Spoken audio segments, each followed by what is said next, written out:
Well, hi there. This video is titled Touch and Goes in My Great Lakes Biplane.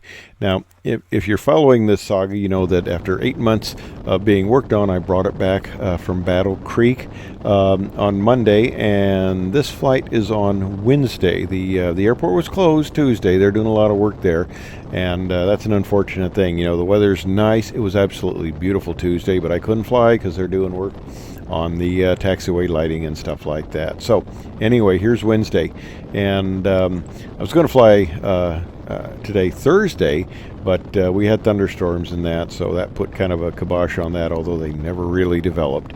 But I was going to take the white down to Pilot Pete's, and it just didn't, it looked flaky enough that I didn't. So here I am. You know, I've started the airplane. I'm taxiing out. That's pretty self-evident here. And one thing that I've done here now, and it's quite a process, recording the video on GoPro, bringing it onto my iPhone, putting what they call stickers on. These are little, they call these stickers. I've got airspeed in the upper left. It's actually ground speed, so it's affected obviously by the winds, and then the altitude in the upper right, and G. Now, this is kind of a funny thing because I guess GoPro must think that 2 Gs is enough for any human being, and of course that doesn't work for acro. 2 Gs is the limit, so that's as far as we get here, and it bounces around quite a bit. But I get out to the runway here, and I'm going to cut it a little bit short here because the engine run-up is not all that exciting. But anyway, beautiful day. The winds are reasonably light. I've got a little bit of a headwind and a wind from the south here to deal with, and you can kind of see that on the initial takeoff because I get a little bit of a wing dip there. And here I am taking the runway. All right, so here we line up, and of course flying the Great Lakes, it is a great flying airplane. And basically you line it up on the runway and you bring in full power. Now you really need to concentrate forward. You bring the stick full forward, and the tail will come off very quickly, 35 to 40 knots, something like that. Then you just keep it going straight because you can see over the nose, and about 55 or so it'll fly off. And I like to gain airspeed there. Now the whole trick here is I'm flying at there you see a little wing dip for the crosswind. I'm flying at Lake in the Hills Airport, 3 Charlie Kilo, and they do a lot of student training there. And I fly a biplane pattern, a type of pattern they taught me in the Air Force. I was there after they had biplanes, so I'm not that old. But anyway, it's a nice tight continuous turn to final type of pattern. It's a lot of fun. You can really crank out a lot of them, and I go up to about 500 feet. Normal pattern altitude is 1,000, and I'm in close. I don't do the 2-mile finals and stuff like that, where the whole pattern gets really stretched out. So if I have an opportunity to get a bunch of patterns in, I will take advantage of it. And I figured today I was going to go out and fly some aerobatics for the first time since I got the wing mod. Yay! They got the center section modded because they had some rib cracking, and so they came out with a service bulletin, and then the FAA said, no, it's not good enough for coming out with an AD. So they did a great job. No expense to the additional expense, other than the cost of buying the airplane, to the pilots who owned them. The owners, and they redid, and it's just beautiful work, matching the paint and everything like that. And I think the airplane flies better than when it was new. In fact, they did a great job of rigging. The first time it was rigged, they have a test pilot who flies it on the initial flights, and he had to have several re-riggings, and I still had a little bit of a a left roll tendency at cruise speed, but now the airplane just flies just as nicely as could be. And notice the speed here. I'm flying the pattern at 75 miles per hour, and if I every once in a while say knots, that's just an old throwback, because most of my career was flying airplanes with knots. So this is miles per hour, and as I'm coming around here, you see it coming back to the normal 75 or so.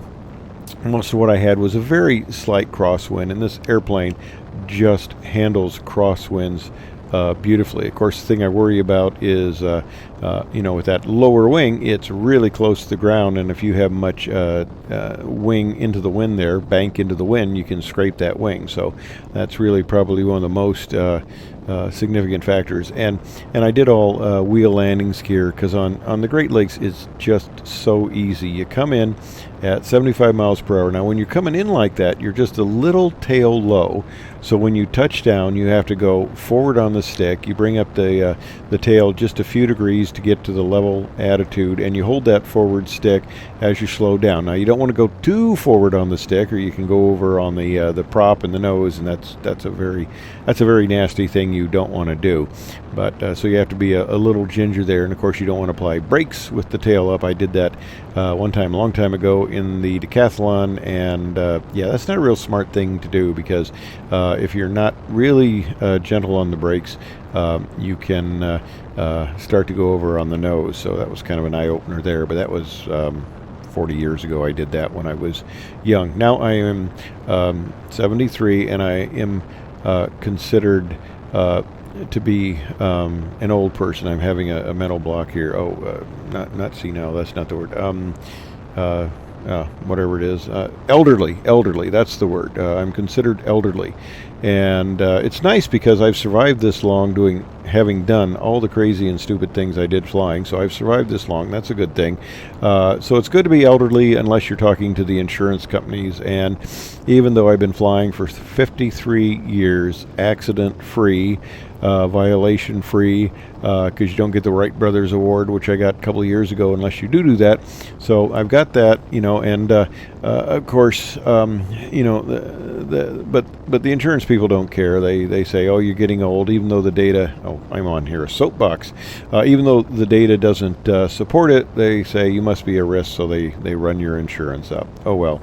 That's a fight that it's hard to do much about, but I hope to be flying for quite a while, because I enjoy it immensely. And I've got my two airplanes, the Turbo 310R and this Great Lakes. The Great Lakes is the real fun flying airplane. The Turbo 310R is, of course, the long distance one. And coming in for another landing, it was nice. Like I said, I got in between all the students, so I got a lot of patterns in here before they started flooding back. In fact, I'm not going to show you all of them. Now, I've had people say, they like to see this.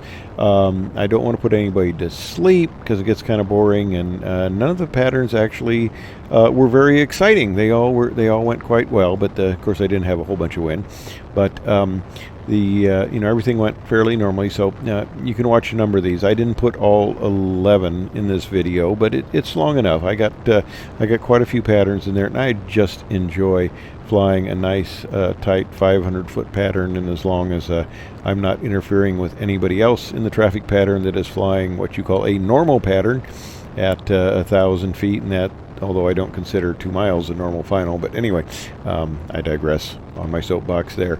But I get to fly, nice, tight, fun, the type of patterns I like to fly, and the type of patterns that are suitable for a biplane. Because when I start the final turn there, I pull the power to idle, and I can make it to the field on idle power. If the engine quits at that point, I've got it made.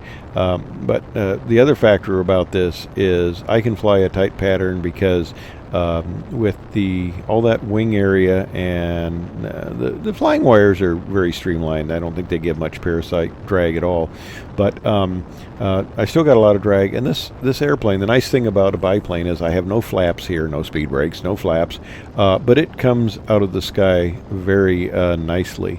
I've never really even been in a situation where I was high on final and I tried it, where I needed to slip. I have to go and be a little more dedicated and try to come in higher and play with the slip. But I'll probably go up to Dacey Airport. And of course, if this airport gets too busy with the students and that, I can certainly go up to Dacey Airport.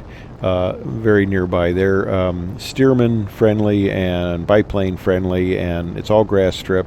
And grass strip, of course, is very nice to fly off on, especially for new conventional gear pilots, because the grass is very forgiving. You slip slide around, and of course grass runways tend to be very wide. This runway actually used to be, it's 50 feet now, it used to be 35, and the guy who delivered my airplane from the factory, one of the instructors, he complained about it being so narrow, and I go, well, this is what I've been flying my 310 off of, this quote unquote narrow runway. So it's like, okay, whatever. But anyway, this is they've improved it, and of course they're doing a lot of lighting work. And as you see, when I get down to the end here, there's some people down there, if you can catch it on the lower left, that are working on the system. And it's we're in our prime flying time. There they are, going by down there. In a prime flying time, it's June. The weather's beautiful, and we've had last week the airport was closed for a week. I wanted to bring my Great Lakes back, and I couldn't really. I mean, they opened at 6 o'clock in the evening. That gave me 2 hours of daylight. I could have brought it in, but that was a little hard to coordinate, especially when I'm asking friends to give me a ride over to Great Lakes, or Battle Creek, excuse me, the Great Lakes factory at Battle Creek. So anyway, I had a full open day, and I had another little video about flying the Archer 2 there with Arnie. But anyway, got the airplane picked up, got it brought back, and now I can have all sorts of fun. And the interesting thing about this, I've had some issues with the mounting of the GoPro. If you put it in a plastic case, of course I don't have a way to get external power, and the battery overheats after about 30 minutes. But I found out if I ran on external power, and this has a little 5-volt plug-in, USB type of plug-in, right next to, on the left side of the cockpit there. So what you can't see is I've got the camera mounted on a clamp on this little assist bar that's behind the headrest there. And this is the pilot's view, which was the view that most people said they liked and like to see. So I'm going to do this, and I'm going to experiment with the side view again, because that's good for aerobatics too. If I had more than one camera, of course I could put multiple views, and maybe I will do that someday if I get enough viewership and stuff like that. Can afford a second one. But right now this is the nice kind of pilot's eye view here, and I don't have it in the aluminum case, which tended to block the antennas, the GPS antennas, because it's amazing that this camera can pick up satellites with the small signal strength that you get from something like that. So I guess I shouldn't complain about it, because most of the time it does a pretty good job with the airspeed and the altitude and that. But as you'll see when I do the aerobatic one here, it has all sorts of issues there, and it wasn't happy at all, and I'm not quite sure why, because it was the same flight here, and whatever. But anyway, I'm going to let it go at that. I've had people who just wanted to watch the patterns and stuff, because they're a lot of fun. So I'll let it go at that and let you watch the rest in silence, and hopefully you watch as much as you want, obviously, and hopefully nobody gets injured falling asleep watching this. So anyway, thanks for watching. Continue as long as you want. Appreciate it. Thank you very much.